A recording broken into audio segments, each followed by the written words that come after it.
පුරාණ කාලයකදී ලෝක තුනම දෙඩි අන්ධකාරයකට වැටුණි. අසුර රජු වූ මහිෂාසුරයා අතිශය බලවත් විය. ඔහුට බ්‍රහ්මා විසින් ලබා දුන් වරදානයක් නිසා කිසිදු පුරුෂ දේවතාවකට හෝ මිනිසෙකුට ඔහුව මරා දැමිය නොහැකි විය. මේ බලය උපයෝගී කරගත් මහිෂාසුරයා දේවලොවටත් මනුෂ්‍ය ලෝකයටත් අතිශය පීඩා පැමිණවිය.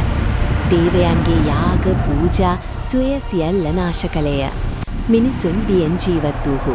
ඉන්ද්‍ර, වායු, අග්නි, වරුණ, විෂ්ණු, බ්‍රහ්මා සහ ශිව යන සියලු දෙවියෝ එක්ව මහිෂාසුරයාගේ අධර්මයට විරුද්ධව සටන් කළහ. එහෙත් ඔහුගේ බලය ඉදිරියේ ඔවුන් පරාජයට පත්විය. දේවලොව පවා අසුරයන්ගේ අතට පත්වුණි. දේවයන් සීලු දෙනා මහත් ශෝකයෙන්, බියෙන් සහ අසරණභාවයෙන් මහා ශක්තියට යාචනා කළහ. දේවයන්ගේ වේදනා, කඳුළු සහ යාචනා එකට එකතු වූ විට ඒ සියල්ලෙන් අතිශය බලවත් ශක්තියක් උපත ලැබිය. ඒ ශක්තියෙන් උද්භව වූයේ මහා කාලී දේවියය. ඇය අඳුරු නිල් කළු වර්ණයෙන්, දිගු කළු කෙස් වලලුමින්, දැවෙන ඇස් වලින් දහස් ගණන් හිරුමින් දිලිසෙන ආලෝකයක් සමග උපත ලැබුවාය. ඇගේ රූපය දැඩි භයානක වූවත් ඒ තුල මව් සෙනෙහසත් ධර්මය ආරක්ෂා කරන ශක්තියත් සංගවා තිබුණි. මහා කාලී දේවියට අත් 4ක් තිබුණි. එක් අතක කඩුවක්, තවත් අතක ත්‍රිශූලය, තවත් අතක අසුර ශීර්ෂයක් සහ අනෙක් අතින් ආශිර්වාදය ලබා දෙන මුද්‍රාවක් විය. ඇයගේ ගෙලවටා අසුර හිස් වලින් කළ මාලාවක් තිබුණි. එය අධර්මය විනාශ කිරීමේ සංකේතයක් විය. ඇගේ පාද යටින් භූමිය කම්පණය විය. අහස විදුලි සහ ගර්ජන වලින් පිරුණි.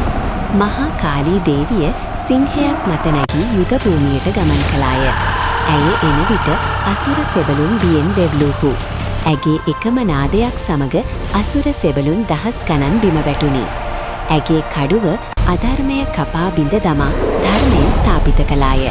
සටන් භූමිය රතු වර්ණයෙන් ආවරණය විය. එහෙත් ඒ රතු වර්ණය පවා ධර්මයේ ජයග්‍රහණය නිරූපණය කළාය. අවසානයේ මහා කාලී දේවිය සහ මහිෂාසුරයා මුහුණට මුහුණ සටන් කළහ. මහිෂාසුරයා සියලු මායා, බලය සහ වංචා භාවිතා කළේය. ඔහු මීහරක්, සිංහ, මනුෂ්‍ය සහ අසුර රූපවලට පරිවර්තනය විය. එහෙත් මහා කාලී දේවියගේ දෘෂ්ටීන් කිසිවක් සැඟවිය නොහැකි විය. ඇය ඔහුගේ සියලු රූප බිඳ දමා අවසානයේ ඔහුව තම පාද යටටගෙන අධර්මය සම්පූර්ණයෙන්ම විනාශ කරාය. මහිෂාසුරයා පරාජයට පත් වූ පසු ලෝකය නැවත ආලෝකයෙන් පිරුණි. දෙවියෝ තම ස්ථාන නැවත ලබා ගත්තහ. මිනිසුන් සතුටින් ජීවත් වීමට ආරම්භ කළහ. නමුත් මහා කාලී දේවිය තාමත් කෝපයෙන් නර්තනය කරමින් සිටියාය. ඇගේ කෝපය ලෝකයම විනාශ කරනු ඇති බව දේවයන් බියවිය. එවිට ශිව දෙවියන් භූමියට පැමිණි මහා කාලී දේවියගේ පාදයට වැතිරුණාය. ඇය ශිව දෙවියන්ගේ මත පා තැබූ මොහොතේ තම කෝපය අවබෝධ කරගත්තාය.